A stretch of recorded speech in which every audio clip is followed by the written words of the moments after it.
Firstly, Assalamu alaikum to all the Muslims, inshallah, and we don't give salam to the kuffar, so we say welcome. And to the MI5 and all the spies that are listening, say you can never defeat the Muslims, so give up. And to those munafiqeen that are helping the kuffar, we give you stern warning as Allah subhanahu wa ta'ala commanded us that the lowest place in the hellfire will be for people like you.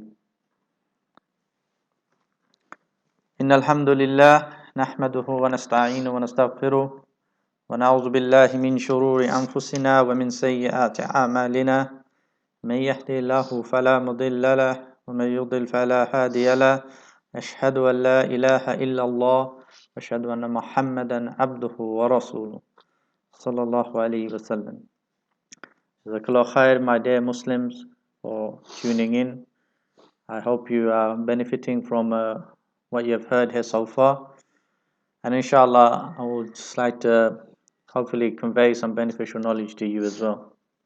Obviously, I won't due to be the speaker today, just covering Ustad Abu Izzadin. Firstly, I just want to remind all the Muslims of one hadith where the Prophet ﷺ said that when a man goes to his grave, all of his good deeds come to an end, except in three ways. And one of them in the hadith mentioned is ongoing charity. So like for example, someone builds a water well and the people are benefiting from that. Someone builds a masjid and the people pray, etc., and the people are benefiting. Even the person in his grave, he will continue to tally up his good deeds. And the hadith mentioned a second way of beneficial knowledge which he leaves behind. And that is one of the reasons why I like to sit and convey some of the beneficial knowledge that hopefully maybe even from a million people, one person acts upon it. Inshallah, even in my grave, it was to carry on to tally the good deeds. And by Allah, we all need the good deeds. We are desperately in need of good deeds. And the final way that the hadith mentioned is about pious children who pray for you. And obviously, if you want pious children to pray for you, my dear Muslims, you need to leave behind pious children. If you don't have children, you don't get married, you're not going to have pious children who pray for you. If you leave behind children who are fasiq, fajr, they're not going to pray for you. In fact, they'll probably curse you. So we need to obviously seek to bring up our children to be good, pious Muslims. And so I mentioned this hadith obviously for the second bit of beneficial knowledge which you leave behind. So it could be something like maybe he's the person who wrote a book on something like Aqidah book, teaching people the correct Aqidah. It could be a book on teaching people how to pray, etc. Or maybe he even showed someone physically how to pray. And when that person, obviously every time he acts upon it, that person will get the good deeds reward. Today my topic, my dear Muslims, is about al-ghuraba, the strangers. The Prophet ﷺ said in one hadith, Bada Islamu ghariban wa sayudu ghariban kama bada fatuba lil ghuraba. That Islam, it began as something strange, and one day it will return back to being something strange as it was in the beginning. And glad tidings for the strangers. The tuba here is mentioned is a tree in Jannah, in paradise, but its understanding is paradise is for those strangers. And firstly, I want to narrate a speech from one of the great Sahabi, Jafar ibn Abu Talib. Jafar, who was the brother of Ali, radiyallahu anhu. Obviously, if you remember from the Sirah, Jafar, he was one of those who made the hijrah to Abyssinia. And when obviously when the Muslims are being persecuted. And of this, the Prophet ﷺ told the Sahaba, obviously those who wanted to migrate, that there is a just king in Abyssinia, the Najashi at that time. And so obviously some of the Muslims, they made the hijrah to them. And obviously the mushrikeen of Quraysh, they, even after that, they persecuted, they wanted to bring them back. And so the Najashi at that time, he summoned the Muslims, and obviously, like I said, when you have a jama'ah of Muslims, there should be someone, you should appoint one as Emir. You know, like we mentioned the other day, when few Muslims are traveling, you should appoint Emir. And so Ja'far ibn Abu Talib, he was appointed to speak on behalf of the Muslims. So the king summoned him forward. And the king asked him about their situation, etc. And Ja'far ibn Abu Talib, he replied, he said, "O king, we are a people in a state we were a people in a state of ignorance and immorality, worshipping idols, eating the flesh of dead animals, committing all sorts of abomination and shameful deeds, breaking the ties of kinship, treating guests badly, and the strong amongst us exploited the weak. We remained in this state until Allah sent us a prophet, one of our own people, whose lineage, truthfulness, trustworthiness, and integrity was well known to us. He called us to worship Allah alone, and to renounce the stones and the idols which we and our ancestors used to worship besides Allah. He commanded us to speak the truth, to honor our promises, and to be kind to our relations, and to be helpful to our neighbors, and to cease all forbidden acts, and to abstain from bloodshed, to avoid obscenities and false witness, and not to appropriate an orphan's property, not to eat up the orphan's property, nor to slander chaste women.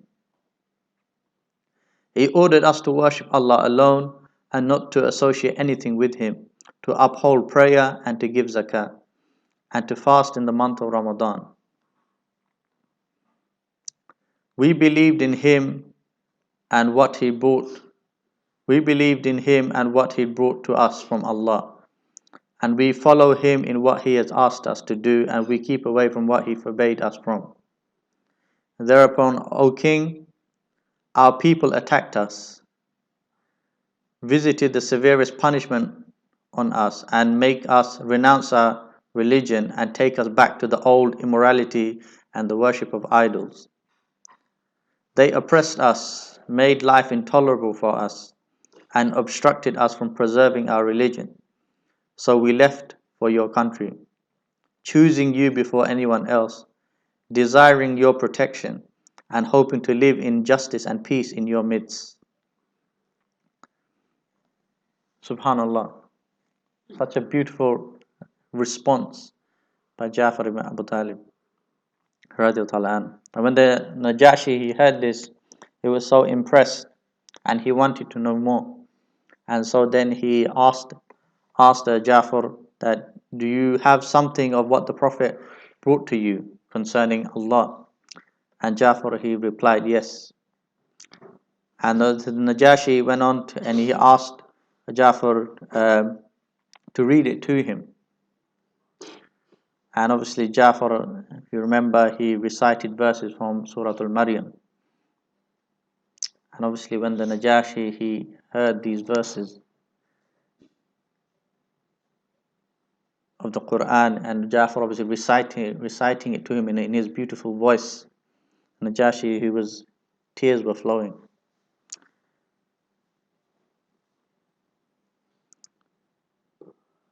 And the Muslims, they said that the message of the message of your Prophet, of Jesus, sorry, to the Muslim Najashi, he said, the message of your prophet and that of Jesus came from the same source. And to Amr bin al-As, who at that point he was a mushrik, obviously later he embraced Islam. He told, who was sent by the Quraysh to bring back the Muslims. The Najashi told Amr bin al-As, go, for by Allah I will never surrender them to you. My dear Muslims, you can see why I quoted this. Obviously Ja'far ibn Abu Talib, he was stating to Najashi how life was like before they become Muslim, what kind of environment they used to live in. And he mentioned many things. Just to go back, he mentioned that before they were people who used to worship idols. They used to break the ties of kinship. They used to commit all kinds of fahisha. They used to, the strong, they would exploit the weak.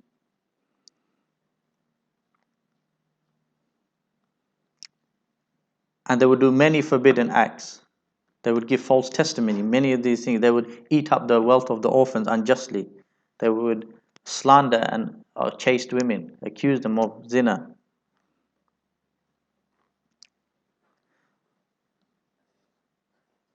So, in order to understand, firstly, you need to appreciate how the Prophet and the Sahaba, how they were strangers at their time. You need to understand what kind of society they were living in, and with the message that they came with, and how it was so strange in that time. And I'll state from also from Umar ibn al-Khattab radiallahu anh, obviously when he was conquering Jerusalem the first time. Inshallah, we make dua, we see the second conquest in our lifetime. Umar ibn al-Khattab, he said, verily we are people elevated by Islam.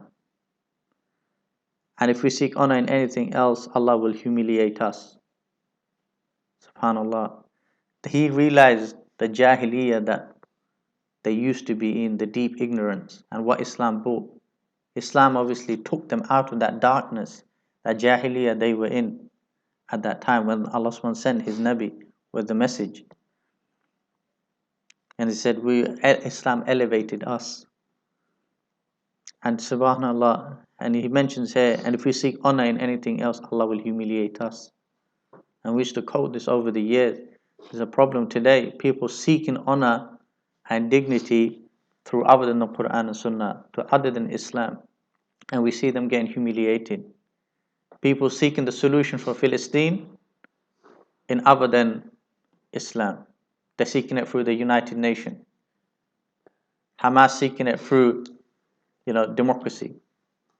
We saw in Algeria, people tried to bring about Islam through democracy, and then they got massacred. We see in recent times, Muslim Brotherhood, they tried to seek power and bring about Islam through democracy, and Allah humiliated them. And the sad thing of all of this, people don't learn from history. They don't learn from their mistakes. We knew from the beginning that this was going to fail, because we already saw it in Algeria. We know from the hadith, from the Quran and Sunnah, that if you seek honor and dignity from other than Islam, then you will be humiliated. So my dear Muslim, obviously, for everything, every matter in our life, we need to look to Islam for the solution. We don't look to what the kuffar, what are the Jews and Christians doing. Nowadays, you have people coming out with these weird statements. Hey, we need to look at what the Jews are doing. We need to be more like the Jews. People looking for the solution in the West. Rather, we should be looking for the solution in Islam. Islam has the solution for everything. The Quran and the Sunnah is the best guidance. So as I mentioned, my dear Muslim, in order to appreciate how those companions, they were strangers at that time. At that time where the world was in darkness, where people had lost the true teachings of Isa alayhi salam, the last prophet Allah sent, obviously to the children of Israel, and his message had been corrupted. People put into his message the shirk of Trinity, calling him the son of Allah. And the people at that time in that society in Mecca, they were knee deep. They were heavily into shirk, into idol worship, into paganism. Worse, they had idols. They had around 360 idols in the Kaaba. At that time, in that environment where Allah sent His Nabi with that last revelation, the Quran, at that time, fahisha was widespread. They had all kinds of evil, illicit relationships, and it was normal in their society. And to give you some of the examples, because like I said, we need to appreciate what society was like back then, before the revelation came, and what kind of environment the Sahaba they were living in before the Prophet ﷺ brought the revelation to them. For example, I'll give you one of the examples. They used to have prostitution then, and they used to have it to the extent where it mentions that, like a woman, she would have like a flag above her house, so everybody would know that they can get prostitution there. And she may sleep with like 10 men, and then if she fell pregnant, she would literally just select one of the men, and that's it, he becomes the father. So you had prostitution at that time. At that time, you had all kinds of evil trading systems where unjust trading was going on. You had things like the trading by stones. If you study we studied today the economic system in Islam. Like, for example, if you wanted to buy something at that time, they maybe on the floor they have marked two boxes, two squares. So imagine if you label one as £10 and the other one as £10,000. So you chuck a stone. If you land on £10 box, you pay £10. If you land on a £10,000 box, you have to pay £10,000. Obviously, this type of trading is not allowed. This is oppression, and this is by obviously it's just you have no offer and acceptance. You had stuff like at that time the trading where if you touch something you had to buy it. Like sadly you hear some of that today. If you touch it, you buy it.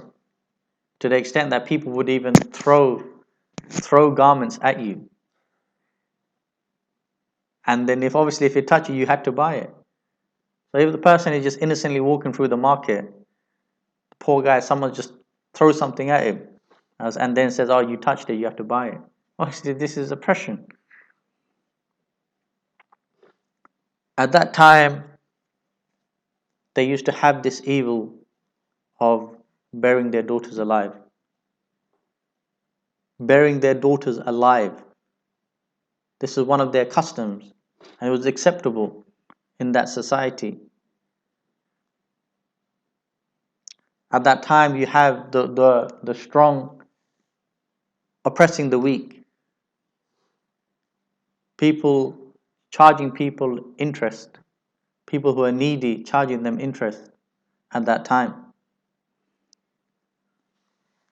And so Allah subhanahu wa ta'ala, He sent His last and final prophet, Muhammad sallallahu alaihi wasallam, with this completely different message compared to what the norm was in society. And he came with La ilaha illallah. That all of these idols you're worshipping, it's all falsehood, it's all waste of time. These are all false gods. Obviously the mushrikeen, they've been worshipping them for generations. All of a sudden someone comes along now and says, none of these gods are worthy of worship, and the only God is Allah. The only ilah is Allah subhanahu wa ta'ala. This was like a revolutionary message they were hearing. At that time, the Prophet ﷺ and the Sahaba, they came with the revelation, and it forbade all these types of fahisha, illicit sexual relationship. One of the things I forgot to mention, one of the customs at that time amongst the mushrikeen, they used to marry the wives of their fathers after their fathers had passed away. This is one of the things they used to do. At that time, obviously the Prophet ﷺ forbade all these illicit relationships, the prostitution. He forbade the evil trading, the way they used to trade unjustly.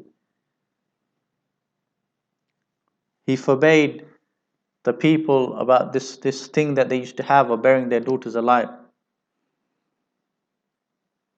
And verses of the Quran were revealed about it. So when those Sahaba and the Prophet, they came out with this message, it turned society upside down. Because they were in Mecca, in that society, they had a set way. And the Muslims, they came and they said the things that were seen as good and were in the law then, the Muslims said, no, this is wrong. And they went, as we say in the West, they went against the grain. And they were seen as outcasts. They were seen as people very ajib, very strange. They used to say, the mushrikeen used to say, these people have left the religion of their forefathers. Everything that the mushrikeen they used to do, now the Muslims, they are going against it. They've seen them, they've come with a new, different deen than what our forefathers used to be on. They were seen as strange people. They don't want to do the things that were custom, were norm in the society.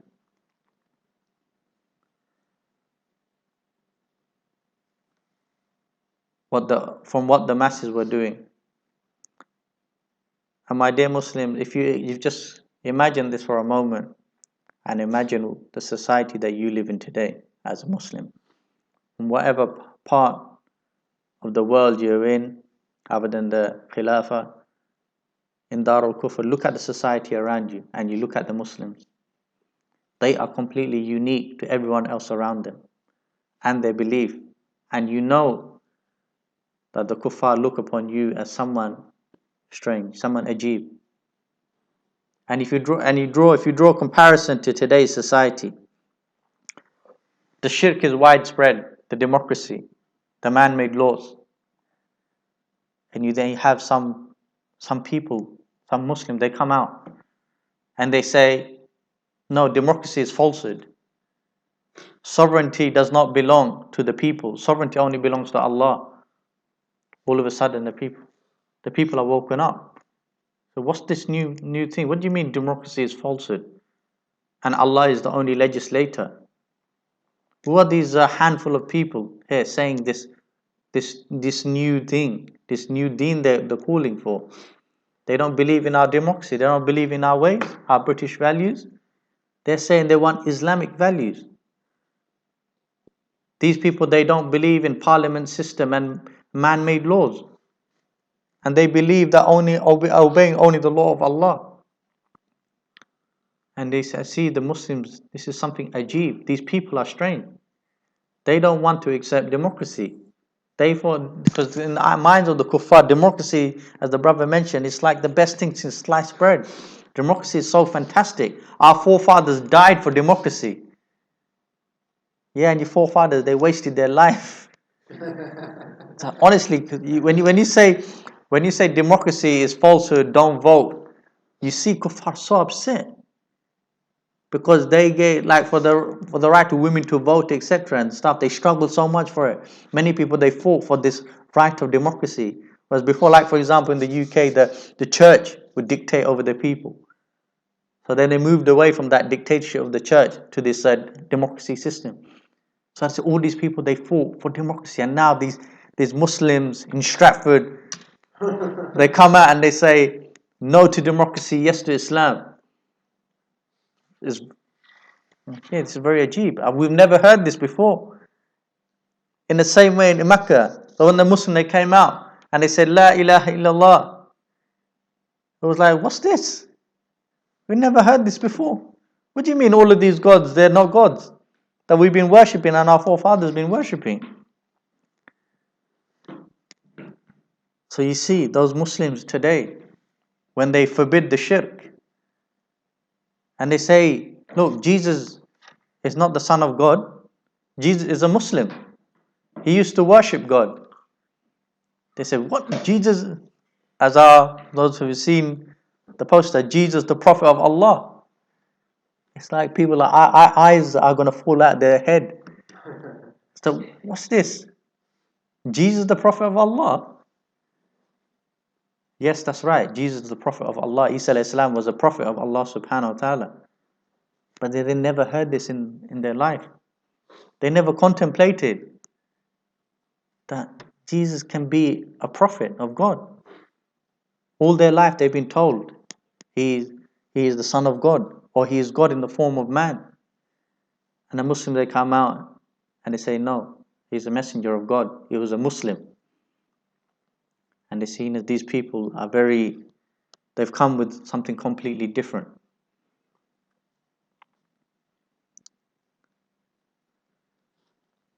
And as it was the fahisha today, as we see, those age of Jahiliyyah has come back.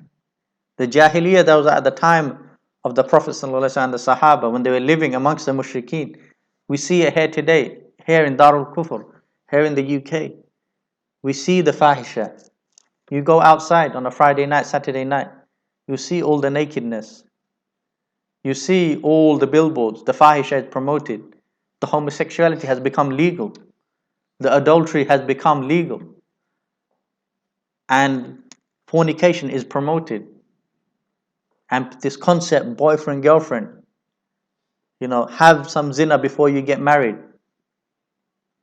The fahisha, and the Muslims, they come along and they say no relationship before marriage. I remember an old video when I was making the notes. There was an old clip of Sheikh Umar.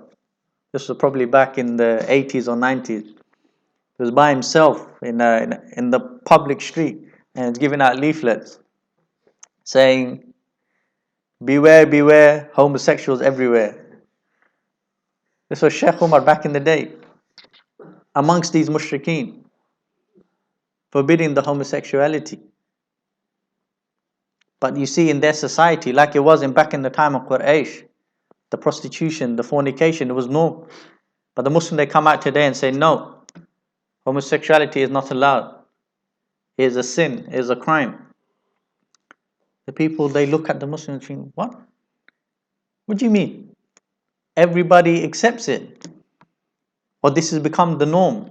And these few people, they come out and they forbid this. And they look upon us, they say, no relationship before marriage. And no one can have relationship outside of marriage. And those people, they're fornicators and they're adulterers. And they see us as people, we're going against the normal customs. They see us people, we've come with a very strange message.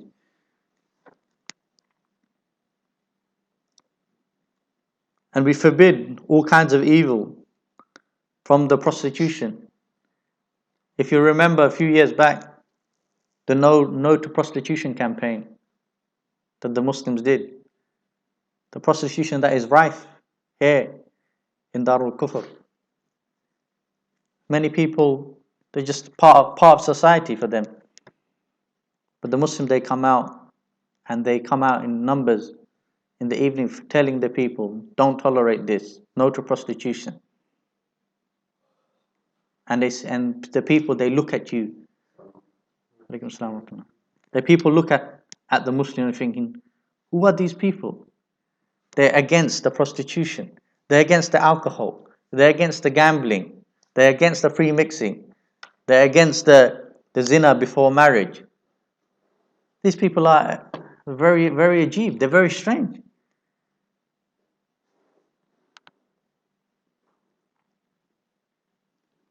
Today, the evil trading systems, the jahiliyyah is here. and we come out and we forbid the interest and the usury, which is rampant today. The banks, all these money loan shops charging people interest and usury, which is an oppression. And the Muslims will come out and we say, indeed, these banks are oppression, and they should all be closed. There should be no such thing as a bank, people giving loans on interest. It is completely forbidden. The Muslims, they come out and they say insurance is not allowed. And even amongst the Muslims, they'll look at you strangely. How can insurance not be allowed? We've been taking out insurance for years. How are you going to drive a car without insurance? And may Allah bless Abu Bara. He said, it's very easy. I mean, does the car not start without insurance? It's very simple. You just you open the driver's door, you sit inside the driver's seat, put the key in the ignition, and you start the car. And then you just drive off. But people, what? Insurance is not allowed? Yeah, all types of insurance are forbidden. And this is, everybody agrees on this. It's just where some people, they try to say, oh, because you're living in Darul Kufr here, you have permit. I don't believe so. I believe Allah SWT has given us many halal ways to travel from A to B. And one of them is driving without insurance. But you can take bus, you can take train, you can get mini cab, you can hire a car, you can rent a car, many things. But they see the Muslims, they don't want to take out insurance. They don't want to take out life insurance. They want to cancel their pension policy. What's going on? The Muslim, he writes to the bank and he says, the bank, you put the money in and they give you interest for not doing anything. And the Muslim, he writes to the bank and he says, no, I don't want that money. They think, what? We're giving you free money. You're not doing anything for it. And you don't want it. They see that as very ajib. Very strange. As it was back in the day, the mushrikeen, they used to bury the daughters alive. Today, the Muslims, they come out with leaflets on their stalls saying, what? Abortion is murder. Abortion is murder. See, because abortion has become just a normal custom. It's just being accepted in society. The Muslims, they come out in campaign, leafleting, as the brothers did. Abortion is murder, the campaign that they did. And the people looked upon as weird. No one else is coming out like this, forbidding this evil. And you see, so how you become strangers in society. While all the people are engrossed in the disobedience, all the people are engrossed in the shirk and the kufr. And the Muslims, they come out and they stand firm and they say, no, we don't accept this. We say, worship Allah, only obey Allah's Lord. This is not allowed. Alcohol is not allowed. Gambling is not allowed. Fornication is not allowed. Homosexuality is not allowed. And they look upon us, say, indeed, these people, it's like we're from another planet. My dear Muslims, indeed, when you're living amongst the mushrikeen and you're calling to the way of Allah subhanahu wa ta'ala and you're commanding good and forbidding evil, you will be the strangers in society. And people will look at you as the outcast. That's why the hadith said Islam started as something strange. At that time in Mecca, it was very strange, this new message that was being preached. It was very strange at that time. And we see today the Jahiliyyah has returned. And again, those evil ways have come back. And you see, once again, the Muslims, they come out in society, in the heart of Darul Kufr. And they come out with this message of Islam. And they're seen as people. They come with these revolutionary ideas. And they're dividing the people. They don't want to follow our customs. They don't want to follow our British values. My dear Muslims, This is how you'll be treated. And the hadith says, فَتُوبَ لِلْغُرَبَاءِ, that the Jannah, the paradise, is for those strangers. Do not get disheartened, my dear Muslims. Indeed, you see sometimes you might be the only one in your community calling for La ilaha illallah while everybody else is involved in the shirk and the kufr. You might be only a handful of people in your village. There might be a handful of people in your town, in your country, and they see you as the outcast. But you must remain firm. If you remember when the Prophet ﷺ went to Taif and they stoned him, and he made dua to Allah subhanahu wa ta'ala that I don't care if the whole of mankind is upset with me, if as long as you are pleased with me, i.e. as long as Allah subhanahu wa ta'ala is pleased with him. And this should be our mentality as Muslims. We are not on this earth to please the people. And we're in this, if we live in this society where the kufr and shirk has overtaken, you must come out and you must call people back to Allah. You must command good and you must forbid evil. And indeed, in that society, the people will look at you strange. They will give you the dirty looks, as we say. And they'll see these people, they are very strange. These people, they are going against what our forefathers came with. And they're coming with this new message. And this is the natural state, how it will be. But do not get disheartened and do not stop. Continue in the path of Allah. Continue calling the people back to Allah subhanahu wa ta'ala, back to sovereignty only for Allah, back to the law of Allah. Command good and forbid evil in your society wherever you are. And remember, obviously that will bring hardship upon yourself. The kuffar, they will be upset, as they were upset with the Prophet ﷺ and the Sahaba, and they tried many things to stop their call, because they realized these Muslims, they want to change a whole society, and they saw them as a threat. And you will suffer in the dawah, but remember, obviously the Jannah has been prepared for those strangers. So this is my short advice to all the Muslims, obviously especially those living in Darul Kufr,